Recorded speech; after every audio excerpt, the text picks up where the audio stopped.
Hi, you're watching Current Issues. My name is Vineet Malhotra. The Sensex dropped 1100 points after Britain in a referendum voted against being part of the European Union. David Cameron announced that he will be resigning from the post of the Prime Minister as the country needed a new leader to usher in this historic and paradigm shift of Britain's economic blueprint and its fundamental global policies. The pound lost some sheen today. The London Stock Exchange plummeted after this historic vote. But what will be the effects on the Indian economy as the result of this? Let's find out with our guest in the studio. I have with me Sharat Kohli, who's a business analyst. Sharat, thank you so much for joining us. We have Ashutosh Mishra, who's a senior business journalist. Ashutosh, thank you for coming to the studios and joining us. And we have Gopal Krishna Agrawal, who's an economist as well as a BJP spokesperson. We will connect to him very shortly. But Sharat, starting with you, will this particular exit by Britain somehow in the future or in the days to come, or let me put it this way, is the breakage, the disintegration of the European Union imminent? Well, we've been hearing about that, and UK's exit is a major shake-up for the European Union, shall I say? You see, Europe has about total population of about 50 crores, as compared to 125 crores of India. So it's a huge market. The total GDP of Europe is about $16 trillion, which is 1/4 of the world GDP. Which is 1/4 of the world GDP. So to say that it will have no impact on India would be a little far-fetched, and a disintegration of European Union, yes, far-fetched and probably wishful thinking. Yeah, it is wishful thinking as well. But then to imagine that Europe will disintegrate that soon is also a bit far-fetched, because because let's not forget that the effect of this Brexit is not going to be immediate. It is going to, they say, the full effect of converting this Brexit to an actual Brexit is going to take at least 2 years. 2 years, right. So it is between the European nations to sit down together. It comprised of 28 nations. They are now left with only 27. Right. They have to sit down together. They have to talk as to what is the future strategy without a major partner like UK. Once UK is out, Europe is having a different outlook altogether. Okay. So we need to see how Europe looks like, and what particularly the main powers, Germany, France, Italy, Sweden, how they perceive this exit. They will have to sit down together in the EU Parliament in Belgium and decide. Okay, let's also look at how the voting patterns turned out to be. Prime Minister David Cameron was very, very sure that, the Britain will decide to remain with the European Union, but I'm sure a lot of people broke his heart. 51.9% of the population decided to leave the European Union, and 48.1%. I must say, that the differences, Ashutosh, in this particular referendum between the naysayers and the yesayers were marginal. But having said that, Britain was never really, completely immersed in the European Union, because, they never let go of the pound. And second of all, they never had any border restrictions. Or they probably had border restrictions, I'm sorry. Yeah, I agree with you. And just to add to what he was saying, we are going to have some impact, but I think we are over-analyzing here. Right. Because we have, in UK, there is a separate minister who takes care of trade with India. Right. Now that means if India, the trade between India and UK is going to increase. And one of the major reasons why the British were against being in EU was Brussels was playing unnecessary, the bureaucrats there were interfering there. So maybe we'll gain there. In EU, in any case, we have good trade with them. So I don't see how that is going to be affected. Ashutosh, I would like to intervene here and bring to light some of the facts. Let's take an example of Jaguar Land Rover, which is a Tata company as of now. Now, when they studied the impact of Brexit, they found that because of Brexit, they could lose up to £1 billion of profit over the next 10 years. And let me tell you, Tata Motors anyway is facing a recessionary trend. It's not doing too well. In fact, initially when Jaguar Land Rover was launched, there was a big boom, and it was suddenly welcomed around Europe. It has a major component, about 35 to 40% component supply of Jaguar Land Rover comes from Europe. So with Britain out of Europe, those trade pacts which Europe and European Union had between themselves, there were a number of trade pacts on customs, on VAT, on other issues. So they are going to go. The moment these trade pacts go, the import of components for Jaguar Land Rover, I'm just taking an example, are going to go. Similarly, 24% of the sales of Jaguar Land Rover, we're taking it as a case study, were being made to the European Union. But now those sales will also be affected because some of the products being supplied from the UK are going to be more expensive. Okay, for so the Sharad, basically to synopsize what you were saying is that, there will be an effect. It's very difficult to probably name it, it's going to be marginal or it's going to be negligible or it's going to be a lot. But on that note, let's also bring in Gopal. Let me just get Gopal Krishnan Agarwal's point of view at the start of this debate as well. Mr. Gopal, thank you so much for joining us. India has been trying to negotiate a free trade agreement with the European Union since 2007. Now the Brexit sort of shakes everything up and probably we'll have to start over again. Is it good or bad for Indian economy? Yeah, ultimately this exit of Britain is bad for the whole world, even global economy, European Union, everywhere it's bad.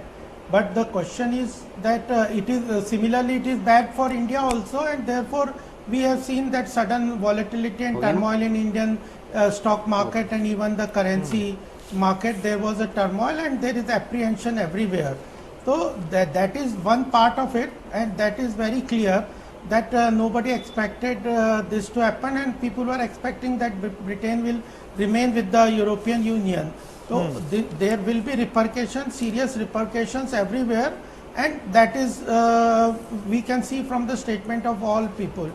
The question is now how to handle that crisis that has arisen, and are we resilient enough to handle that? That is important for us. The knee-jerk reaction that our capital market today saw and the currency market today saw, that is not called for. That is okay, Gopal, I'll come back to you, but now let's listen in. Now let's listen in to the Prime Minister. Who seemed little perturbed by this development. Let's listen in to David Cameron now. And I made clear the referendum was about this and this alone, not the future of any single politician, including myself. But the British people have made a very clear decision to take a different path. And as such, I think the country requires fresh leadership to take it in this direction. I will do everything I can as Prime Minister to steady the ship over the coming weeks and months. But I do not think it would be right for me to try to be the captain that steers our country to its next destination. This is not a decision I've taken lightly, but I do believe it's in the national interest to have a period of stability and then the new leadership required. There is no need for a precise timetable today, but in my view we should aim to have a new Prime Minister in place by the start of the Conservative Party conference in October. Let me tell our viewers that in 1975, approximately 40 years ago, a similar referendum was carried out, and at that time it was not EU, it was the European Economic Community, and at that time the British population voted in favour of being with the European Union or the European Economic Community. Now, Ashutosh, coming back to you, it's been a referendum. How prudent, is this mode of actually deciding political and economic future and policies via a referendum? Are people aware of all the economic repercussions? Are the people aware of all the political, complexities that arise? But isn't that what democracy is all about? It is. Asking the people what they feel, how they are getting affected by the economic policies. Now, if we see this particular referendum, Cameron had promised that he will take this, and the voting, if you see what has happened, is that the metros in UK, they have voted, all the educated and upper class people, they have voted to remain in EU.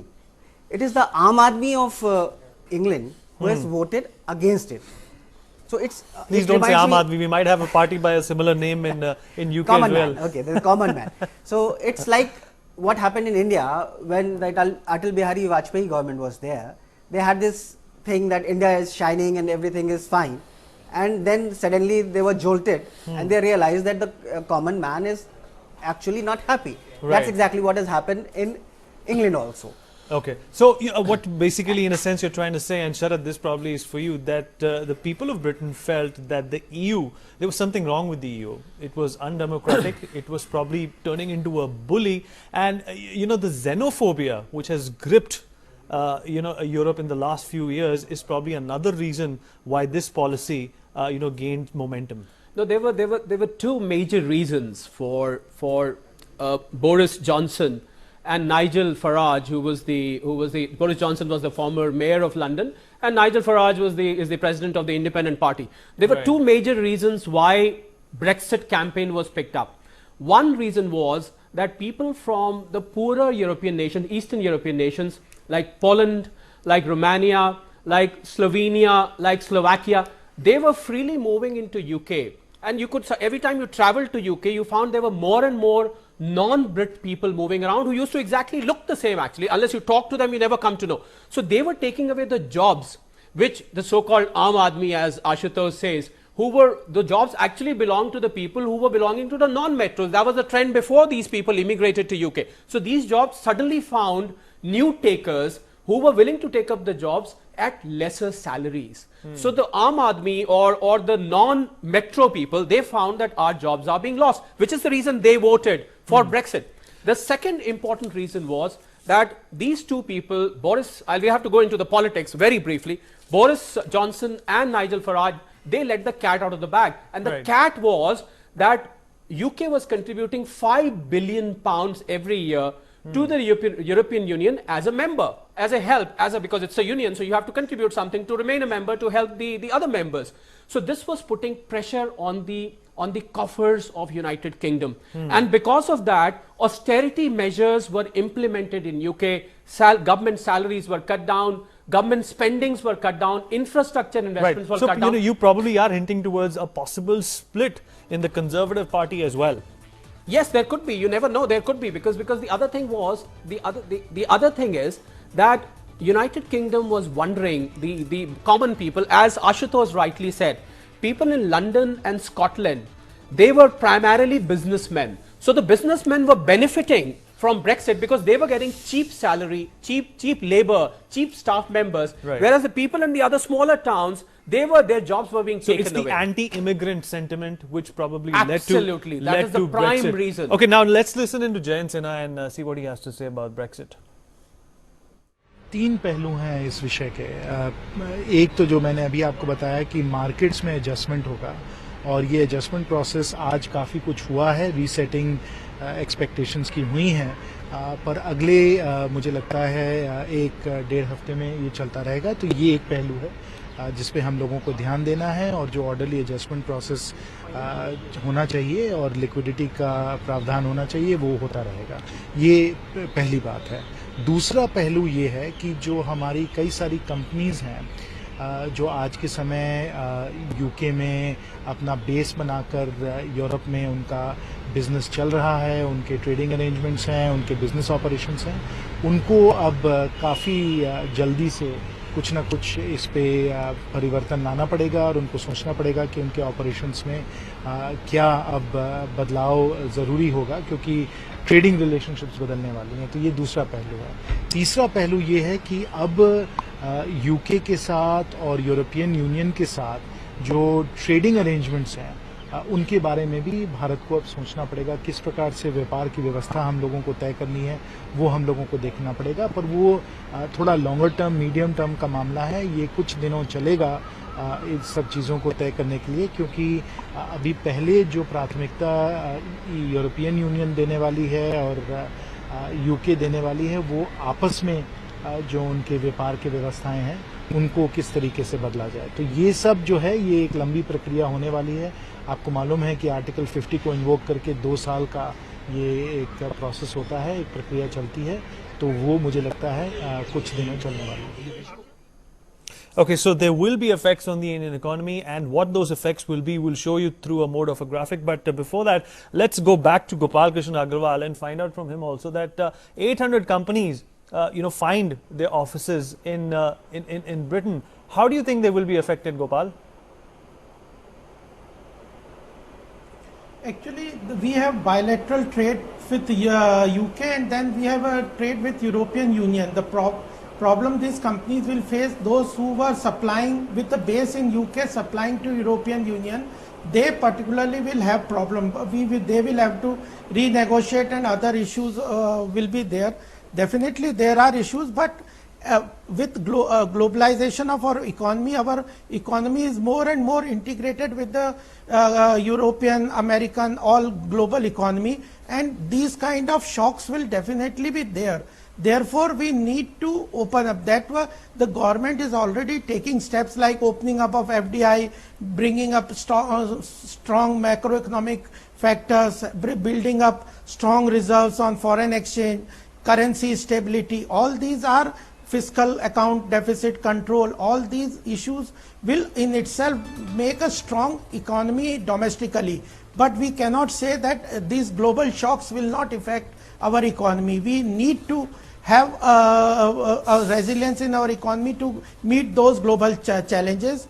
In the same time, we further may have a benefit out of some factors like this, that we were seeing that slowly the this petroleum products prices were going up. They may become more stable now or come down. Similarly, currency also we may have a better currency flow. And on the other hand, we can have, because Indian economy is showing strength, we may have more FDI. So there will be definitely recorrections or readjustment in the economy. But as far as domestic economy is concerned, we are well entrenched in our markets.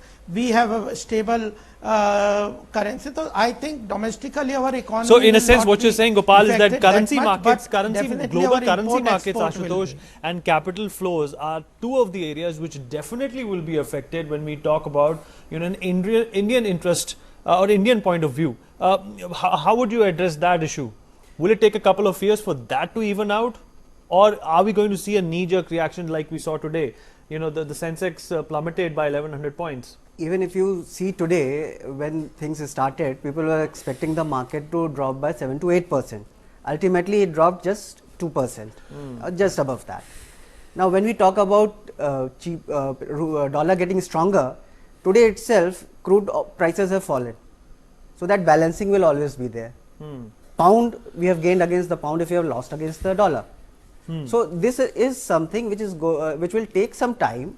But when it comes to real economy, India will not feel that much of an impact. It will be minimal. So you say there's not going to be much of an impact. India is going to be untouched by Brexit. We will more be affected by monsoons and how we do domestically. Right. Even our stock markets will be affected by corporate earnings more. Okay, but Sharad, the David Cameron doesn't feel that way. In fact, he used a couple of strong words. He said for Britain, this is as close to economic suicide as they've ever been, and the results, not only for them, but the global economy, are going to be catastrophic. Well, now, those are some harsh adjectives that have been used by the Prime Minister. And I cannot put myself to think that, it's not going to have some sort of a ripple effect on the Indian economy, because let's not forget that 1/6 of our IT exports are towards Great Britain. Absolutely.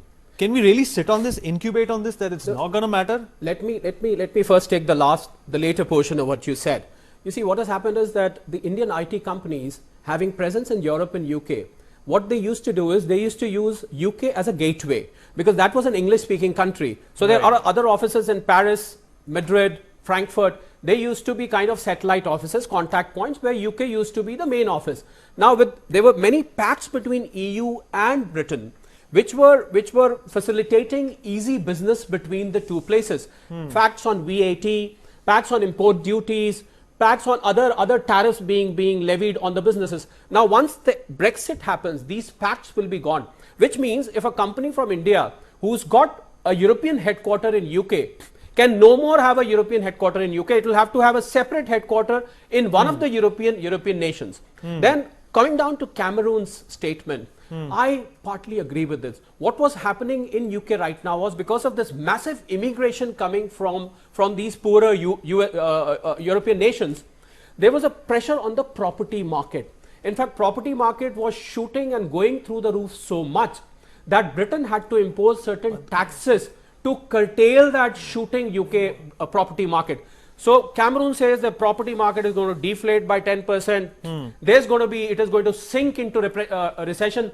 One of the major forecasts of Brexit is that UK economy is going to sink 6% in terms of GDP over the next 10 to 15 years. And let me tell you that the UK GDP right now is not doing great anyway. Right. Okay, let's listen into Meera Sanyal on Brexit as well. जो रुपी गिर रहा है वो एक immediate short term knee-jerk reaction है जो global volatility को reflect कर रहा है। लोग ये सोच रहे हैं कि अब आगे क्या होने वाला है, यूके पॉलिटिक्स में क्या होगा, क्या डेविड कैमरून रहेंगे, क्या बोरिस जॉनसन आएगा, क्या स्कॉटलैंड यूके के साथ रहेगा, क्या नॉर्दर्न आयरलैंड स्कॉटलैंड के साथ रहेगा, यूरोपियन यूनियन पर क्या असर पड़ेगा। अब जैसे डच जो राइट विंग पार्टी है वो कह रहे हैं हम एग्जिट करना चाहते हैं। तो अब सडनली बहुत ग्लोबल अनसर्टनिटी हो चुका है और जो फाइनेंशियल मार्केट्स हैं वो अनसर्टनिटी को पसंद नहीं करते। तो ये जो हम रिफ्लेक्शन देख रहे हैं ये ग्लोबल अनसर्टनिटी का रिफ्लेक्शन है। अगर आप थोड़े मीडियम और लॉन्ग टर्म दृष्टि से देखें तो कुछ ज्यादा असर नहीं पड़ना चाहिए डायरेक्टली इंडियन इकोनॉमी पर। हम ब्रिटेन से ट्रेड कर रहे हैं, आगे भी करेंगे, हम यूरोपियन यूनियन से ट्रेड कर रहे हैं, आगे भी कर रहे हैं और इंडियन मार्केट बहुत बड़ा मार्केट है। हाल ही में हमने एफडीआई रेगुलेशंस रिलैक्स किए हैं तो वो फॉरेन इन्वेस्टमेंट आएगा। So global currency markets and uncertainty, Ashutosh, are like chalk and cheese. They don't mix. That's what in a sense she's trying to say. But having said that, there is a precedent that has been set by this referendum. Do you think other countries like the Netherlands and France and Germany, they would probably also, want to go the same route and, consider more of an autonomy in the future? And if that happens, if that does happen, are we looking at, a global economic catastrophe or not? This is going to happen because if you see in Europe, everywhere in most of the countries, the right wing is gaining in strength, and a trigger everywhere is immigration, right, and shortage of jobs. So this is going to happen, and many countries like Netherlands, she said, are going to opt out. Do you think the do you think the current immigration crisis, which probably saw an upward movement from the Middle East to Europe, has anything to do with this particular referendum? It has had effect, of course. It has had an immediate effect, and just as he was saying, the Romanians and Polish are taking up jobs in UK, and they were just not ready to accept more people who are coming from Africa or Syria, and that there was this resistance. And Boris Johnson and all the Brexit people, they banked on it, and I think that's what has happened. See, European disintegration now has got its root in the finance. If we look at it, Vineet, in another way, last year what happened? Greece defaulted on debt. Right. Spain and Italy were following a suit. debt which they were forced to actually give to the European Union. And what happened at the end of the day was that Germany, UK, France, some of the richer nations in the European Union, they came to the rescue. So there was a certain financial pressure which Germany, France and UK felt. So that triggered. Now when it comes to talking about the European disintegration, now with the UK out, they have lost one financial partner who could have contributed to rescue of one of the poorer EU nations. So the pressure is going to come on Germany and France totally. So I won't be surprised tomorrow they sit down together, the 27 nations, that fine, let's just forget about Europe. Let's just be autonomous. Let's work on our own and not spend our time and money in rescuing the poorer nations. And one of the reasons why UK this Brexit gained in UK was because they didn't like France and German bureaucrats having so much say. Right. While they were putting the money, it was those bureaucrats who were running the show. Right.